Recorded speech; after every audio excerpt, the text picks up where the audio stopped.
আল্লাহ তাবারক ওয়া তাআলার শুকরিয়া আদায় করছি।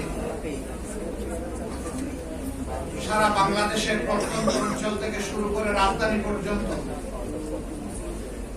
এই স্বৈরাচারের বিরুদ্ধে যারা গত মাসের 5 তারিখ কার্যত আমি বলবো যাদের রাজনৈতিক ইন্তেকাল হয়েছে,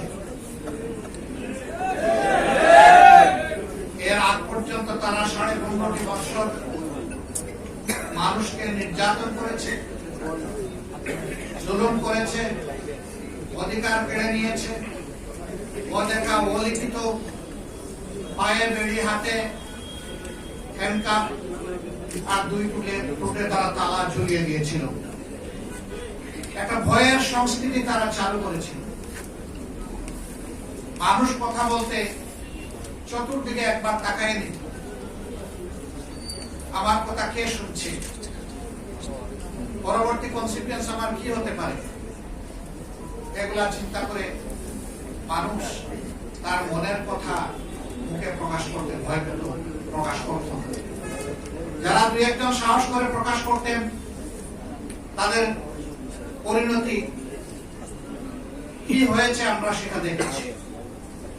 কিন্তু আলহামদুলিল্লাহ শেষ পর্যন্ত অনেক জীবন, অনেক রক্ত, অনেক ত্যাগ প্রীতিকার মধ্য দিয়ে গত মাসের 5 তারিখে জাতির বুকের উপর থেকে একটি ভারী পাথর আল্লাহ তাআলা সরিয়ে দিয়েছেন।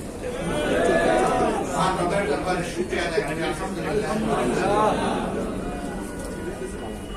আমি একজন রাজনৈতিক কর্মী হিসেবে আমার লজ্জা হয় যে কোন রাজনীতিবিদ, কোন নেতা নেত্রী পালিয়ে গিয়েছেন এই শব্দটা ব্যবহার করতে আমার লজ্জা হয়। ওই ঘটনার পরপরই আমি বলেছিলাম যে আত্মহত্যা ভয়ঙ্কর পাপ, মহাপাপ, গুনাহে কবিরা। একদিক থেকে এটার একটা গুরুত্ব অবশ্যই আছে, নেতিবাচক গুরুত্ব, কিন্তু আমার কাছে যেন মনে হয় যে যারা জনগণের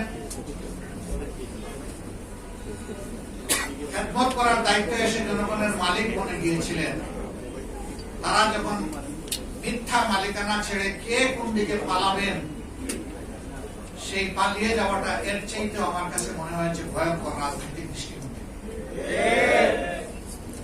কেন তারা পালাবে?